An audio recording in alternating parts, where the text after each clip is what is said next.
ಓಂ ಶ್ರೀಕೃಷ್ಣ ಪರಬ್ರಹ್ಮಣೇ ನಮಃ.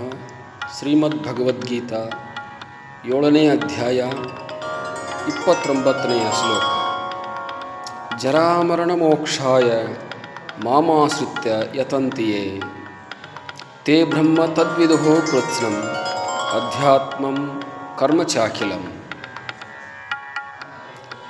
ಯಾರೋ ಮುಪ್ಪು ಮರಣಗಳಿಂದ ಬಿಡುಗಡೆ ಹೊಂದುವುದಕ್ಕಾಗಿ ಪ್ರಯತ್ನಿಸುವರೋ, ನನ್ನನ್ನು ಆಶ್ರಯಿಸುವರೋ, ಅವರು ಪರಬ್ರಹ್ಮವನ್ನು ತಿಳಿಯುತ್ತಾರೆ ಮತ್ತು ಎಲ್ಲ ಕರ್ಮಗಳನ್ನು ಕಳೆದುಕೊಂಡವರಾಗಿ ನನ್ನನ್ನು ತಿಳಿದು ನನ್ನನ್ನು ಸೇರುತ್ತಾರೆ.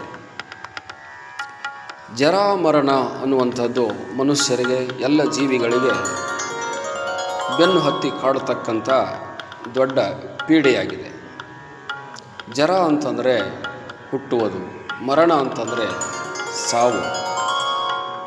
ಈ ಸಾವು ಮತ್ತು ಜನನ ಇವುಗಳ ಮಧ್ಯದಲ್ಲಿ ಮತ್ತೊಂದು ನೋವು. ಸಾವು, ನೋವು, ಮರಣ, ಜನನ, ಹತ್ತಾರು ರೀತಿಯಾಗಿರ್ತಕ್ಕಂಥ ವಿಕಾರಗಳು ಈ ಶರೀರದಲ್ಲಿ ಉಂಟಾಗಿರುವಂಥವುಗಳು. ಇವುಗಳನ್ನು ಅನುಭವಿಸುವುದಕ್ಕೆ ಈ ಜೀವನು ಇಲ್ಲಿ ಹುಟ್ಟುವುದು, ಸಾಯುವುದು ಮಾಡ್ತಿದ್ದಾನೆ. ಇವುಗಳಿಂದ ತಪ್ಪಿಸಿಕೊಳ್ಳುವುದಕ್ಕೆ ಉಪಾಯವನ್ನು ಪರಮಾತ್ಮನು ಈಗ ಹೇಳ್ತಾ ಇದ್ದಾನೆ. ಅದೇನು ಉಪಾಯ ಅಂತಂದರೆ ನನ್ನನ್ನು ಆಶ್ರಯಿಸುವುದು ಎಂದು ಅರ್ಥ.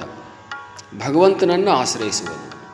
ಯಾರು ಪರಮಾತ್ಮನನ್ನು ಆಶ್ರಯ ಮಾಡ್ತಾರೋ, ಸದ್ಗುರುವನ್ನು ಆಶ್ರಯ ಮಾಡ್ತಾರೋ, ವೇದ ಶ್ರುತಿ ಸ್ಮೃತಿಗಳನ್ನು ಆಶ್ರಯಿಸ್ತಾರೋ, ವಿಚಾರ ಆಚಾರಗಳನ್ನು ಅಳವಡಿಸ್ಕೊಳ್ತಾರ, ಜ್ಞಾನ ವಿಜ್ಞಾನಗಳನ್ನು ಅಳವಡಿಸ್ಕೊಳ್ತಾರ, ಅವರಿಗೆ ಈ ಜನನದಿಂದಾಗಲಿ ಮತ್ತು ನೋವಿನಿಂದಾಗಲಿ ದುಃಖದಿಂದಾಗಲಿ ಸಾವಿನಿಂದಾಗಲಿ ಯಾವುದು ಬಾಧೆ ಆಗೋದಿಲ್ಲ.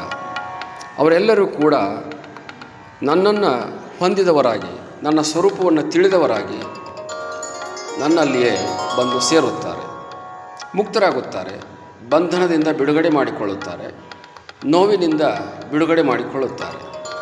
ಜನನವೇ ಇಲ್ಲ ಅಂದಮೇಲೆ ಮರಣವೂ ಇರುವುದಿಲ್ಲ, ಮರಣವೂ ಇಲ್ಲ ಅಂದಮೇಲೆ ಜನನವೂ ಇರುವುದಿಲ್ಲ, ಜನನ ಮರಣಗಳೇ ಇಲ್ಲ ಅಂದಮೇಲೆ ನೋವುಗಳು ಇಲ್ಲ, ನಷ್ಟಗಳು ಇಲ್ಲ, ದುಃಖಗಳಿಲ್ಲ, ಕಂಟಕಗಳು ಇಲ್ಲ, ನಷ್ಟಗಳಿಲ್ಲ. ಇವೆಲ್ಲವುಗಳಿಂದ ಬಿಡುಗಡೆಯನ್ನು ಹೊಂದುವುದೇ ಭಗವಂತನನ್ನು ಆಶ್ರಯಿಸುವುದು. ಜನನದಿಂದ ಬಿಡುಗಡೆಯಾಗಬೇಕಾದರೆ ಭಗವಂತನನ್ನು ಆಶ್ರಯಿಸಬೇಕು. ಮರಣದಿಂದ ಬಿಡುಗಡೆಯಾಗಬೇಕಾದರೆ ಭಗವಂತನನ್ನು ಆಶ್ರಯಿಸಬೇಕು. ನೋವಿನಿಂದ ಬಿಡುಗಡೆಯಾಗಬೇಕಾದರೆ ಭಗವಂತನನ್ನು ಆಶ್ರಯಿಸಬೇಕು. ದುಃಖದಿಂದ ಬಿಡುಗಡೆಯಾಗಬೇಕಾದರೆ ಭಗವಂತನನ್ನು ಆಶ್ರಯಿಸಬೇಕು. ನೋವು ನಷ್ಟಗಳಿಂದ ಬಿಡುಗಡೆಯಾಗಬೇಕಾದರೆ ಭಗವಂತನನ್ನು ಆಶ್ರಯಿಸಬೇಕು.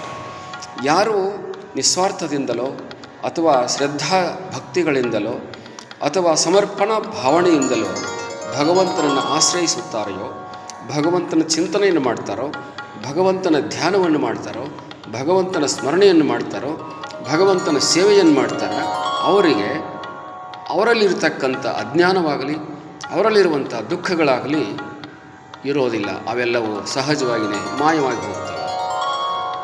ಹೇಗೆ ಲೈಟ್ ಹಚ್ಚಿದ ತಕ್ಷಣ, ಬಟನ್ ಒತ್ತಿದ ತಕ್ಷಣ ಬೆಳಕು ಬಂದು ಅಲ್ಲಿರುವಂಥ ಕತ್ತಲೆಗಳು ಸಹಜವಾಗಿ ಮಾಯವಾಗಿ ಹೋಗ್ತಾವೋ, ಹಾಗೆ ಭಗವಂತನನ್ನು ಆಶ್ರಯಿಸಿದ ತಕ್ಷಣ ಅವರಲ್ಲಿರ್ತಕ್ಕಂಥ ದುಃಖಗಳು, ಅವರಲ್ಲಿರುವಂಥ ಅಜ್ಞಾನಗಳು, ಅವರಿಗೆ ಬೆನ್ನು ಹತ್ತಿರತಕ್ಕಂಥ ಜನನ ಮರಣಗಳ ಬಾಧೆಗಳು ಬಿಡುಗಡೆಯಾಗಿ ಹೋಗ್ತಾವ. ಅವರಲ್ಲಿರುವಂಥ ನೋವು ನಷ್ಟಗಳೆಲ್ಲವೂ ಕೂಡ ಸಹಜವಾಗಿ ನಷ್ಟವಾಗಿ ಹೋಗ್ತವ.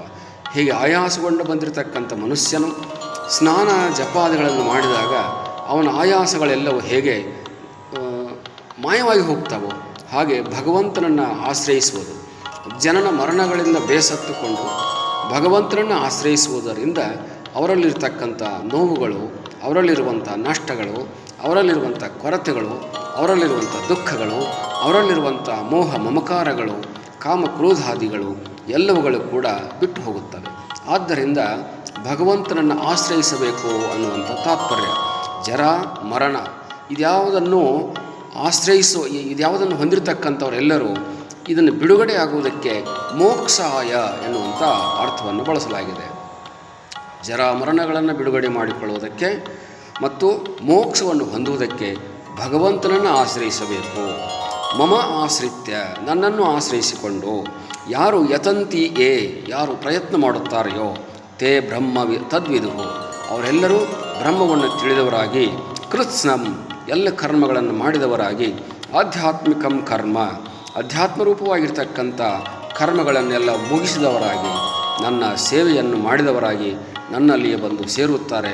ಅವರಿಗೆ ಪರಮಗತಿ ತದ್ಧಾಮ ಪರಮಂ ಪದಂ, ಅವರಿಗೆ ನನ್ನ ಪರಮ ಪದವಾಗಿರ್ತಕ್ಕಂಥ ಮೋಕ್ಷವು ಪ್ರಾಪ್ತಿಯಾಗಿ ಅವರು ಸರ್ವ ದುಃಖಗಳಿಂದ ಬಿಡುಗಡೆಯನ್ನು ಹೊಂದುತ್ತಾರೆ ಅನ್ನುವಂಥ ತಾತ್ಪರ್ಯವನ್ನು ಇಲ್ಲಿ ಹೇಳಲಾಗಿದೆ. ಹರಿ ಓಂ ತತ್ಸತ್.